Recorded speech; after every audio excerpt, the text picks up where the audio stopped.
안녕하세요. 윌리엄체의 여행수다입니다. 전 세계인의 입맛을 사로잡은 이 햄버거. 여러분들 햄버거 그 맥도날드 안에는요, 얼마나 많은 영업 전략과 그 비법이 숨겨져 있는지 아세요? 오늘 그 이야기를 한번 해보도록 하겠습니다.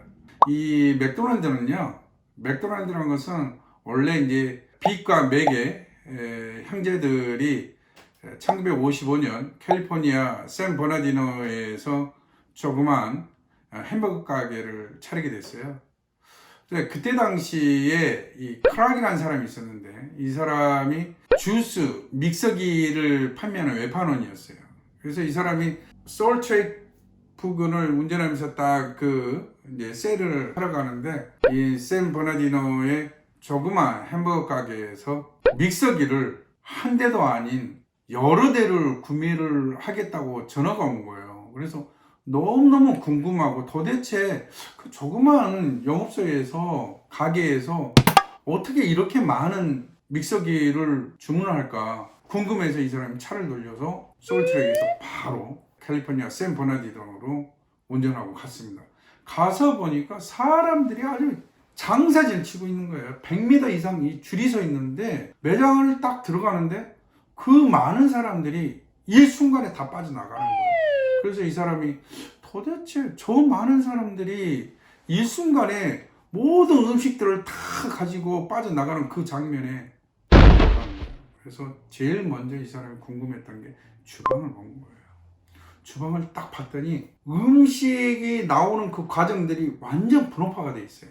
그래서 원래 처음부터 그랬던 게 아니라, 이 빅과 맥의 이 형제들이 처음에는 손님들이 이 음식 맛이 원체 좋다 보니까 아주 밀려 들어오겠는데, 한 100명 줄을 서면 그 사람들이 들어와서 음식에 접시에 세팅해갖고 주는 이 시간들이 너무 길잖아요. 그래서 한계가 있는 거예요. 영업상의 한계. 그래서 이 영업상의 시간적인 이 제한적인 요소를 어떻게 하면 커버할까라는 아이디어에 착안한 게, 음식에 담겨져 있는 용기 자체를 간편화시키자, 들고 가서 먹을 수 있는 그런 용기로 바꾸자 해가지고 포장이라는 걸 처음 시작을 해요.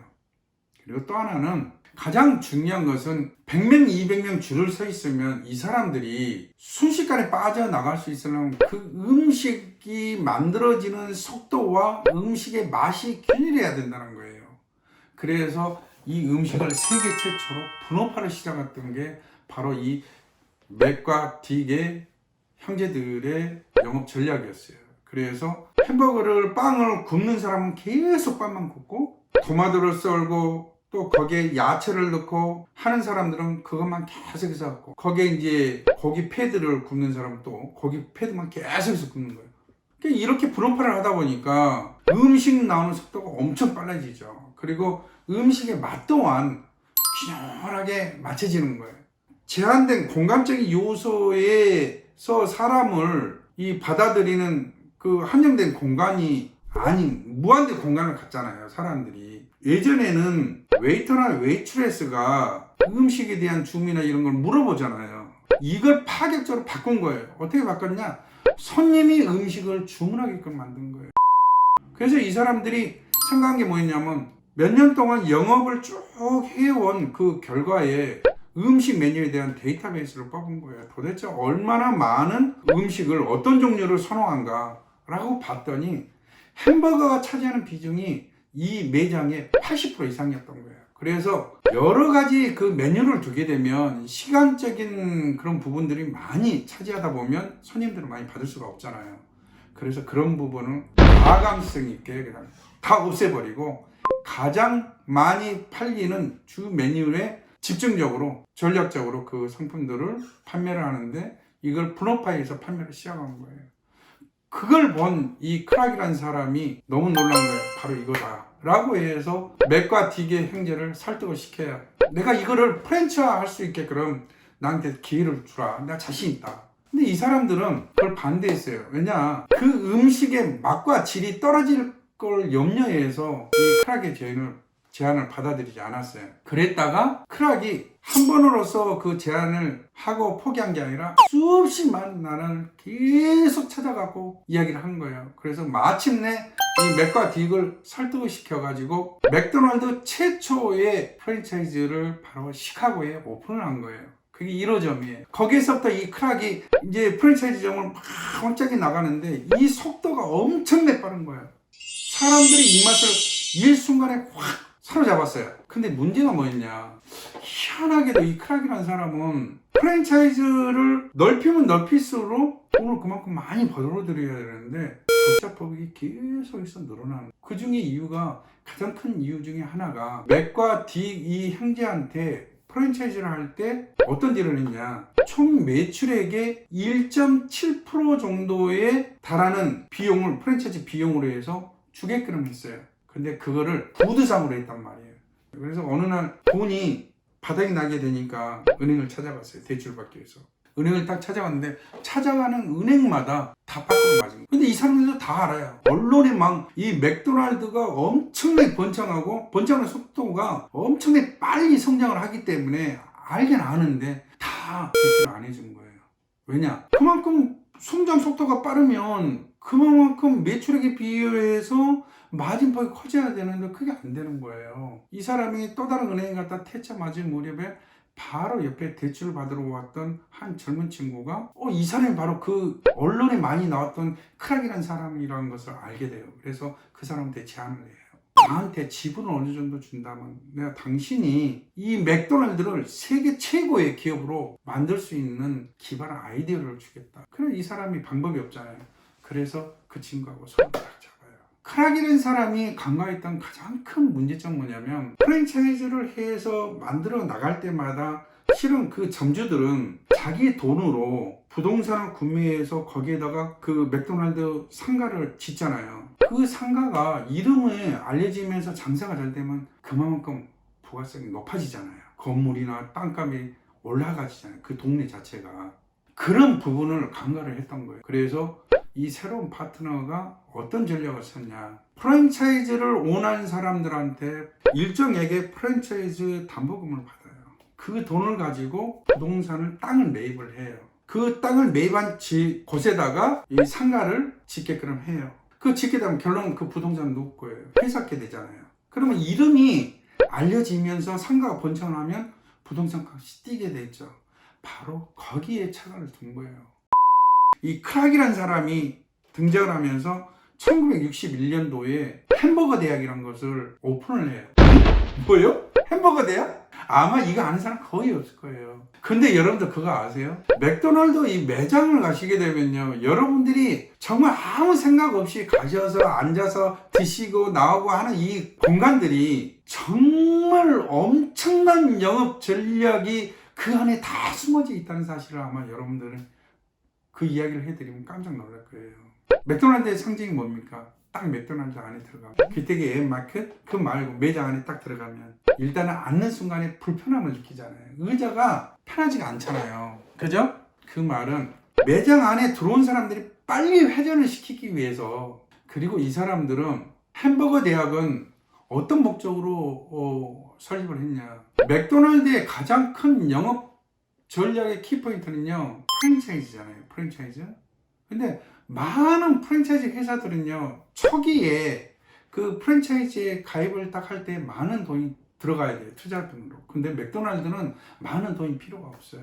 왜냐? 맥도날드는 수익금이요, 총 매출액에 대한 일부의 비중을 본사가 가져가요. 그렇기 때문에 영업이 안 되면 본사가 가져가는 게 아무것도 없을 거 아니에요. 그래서 지리적인 여건이나 매장에 대한 디스플레이라든지 모든 것은 본사에서 파견 나와가지고 다 그런 걸 다 해주고요. 아무리 돈이 많은 사람이라고 하더라도 맥도날드는요, 한 개 지점 이상 오픈을 허가를 안 해요. 또한 그 지점을 오픈하는 사장이나 지점장, 매니저 이런 사람들은 반드시 햄버거 대학에 와서 2주간의 교육을 수료 과정을 마쳐야지만이 햄버거 가게를 맥도날드로 오픈할 수가 있어요. 근데 그럼 무조건 시카고로 가야 되겠네요? 아니에요. 전 세계 6, 7군데인가 이런 게 있어요, 지금은. 그래서 한국 같은 경우는 보통 시드니 쪽으로 많이 간다고 그래요. 교육받으러. 교육 과정에 이수하는 부분들이 어떤 부분이냐면 바로 영업에 대한 전략 부분과 손님을 대했을 때, 또 미국은 강도가 많잖아요. 그래서 이런 사람들이 들어왔을 때 대처하는 방법, 이런 것들을 아주 세세한 부분까지 전략적으로 가르쳐요.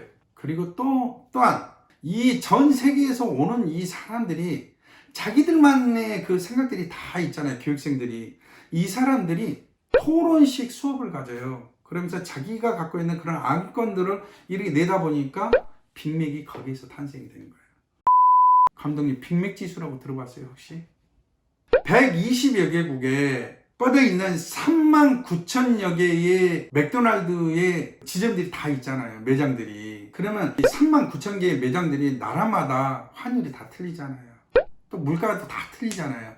그래서 맥도날드의 가장 큰 히트 상품인 빅맥이 그 나라에서 얼마만큼 팔리냐, 그걸 봐가지고 그걸 환율로 계산을 해요. 그래서 일반적으로 사람들이 이 빅맥 하나를 사 먹으려면 어느 정도의 노동을 해야 되느냐, 그걸 따져가지고 맞춰내는 게 빅맥 지수라고. 얼마나 대단합니까? 그리고 여러분들 또 한 가지가 있어요. 우리 요즘에 이제 한국도 아르바이트 공화국이라고 하잖아요. 젊은 층들이 들어갈 때는 없고 거의 대다수가 세븐일레븐이라든지 이런 데서 아르바이트 활동을 하잖아요. 카페나 이런 데에서. 그럼 여러분들 아르바이트 하면 아르바이트 그 시간당 그 요금이 어디서 나온지 아세요? 바로 맥도날드에서 나오는 거예요. 왜냐? 맥도날드는요, 매출액에 대한 프로테지를 본사에서 가져가서 그걸 수익으로 잡기 때문에 노동에 대한 비용이, 임금이 많이 나가면 어떻게 돼요? 그만큼 회사가 가져가는 게 줄어들잖아요. 그래서 아르바이트 비용을 최소화시켜내는 게 바로 맥도날드예요. 그래서 맥도날드 이런 데서 일을 하는데 그 시급의 기준이 실은 미국이 아니라 전 세계의 시급의 하나의 표준이 돼버리는 게 바로 맥도날드예요. 그런 이유에서. 또한 맥도날드는 햄버거 대학을 창설을 해서 이 햄버거 대학에 여러분들이 오해의 소지가 있을 것 같아서 제가 말씀드리는 거예요. 그러면 이 햄버거 대학은 맥도날드에 그 많은 사람들만 와서 교육을 받겠네요? 천만의 말씀. 전 세계의 중소기업 CEO들이 정말 많이 와요. 그 사람들은 돈을 다 내고 옵니다. 교육비를 내고 와요. 그래서 1주, 2주간의 교육을 받습니다. 정말 유명해요. 이 맥도날드 안에 숨어있는 경영 기법들이 엄청나게 많기 때문에 그걸 배우러 오는 거예요, 사람들이. 아마 이런 이야기 처음 들어보셨지 않나 싶네요. 그쵸? 오늘은 맥도날드 이야기 이렇게 해드리고, 다음 시간에는 우리가 햄버거를 먹으면 꼭 부수적으로 같이 따라온 게 있죠.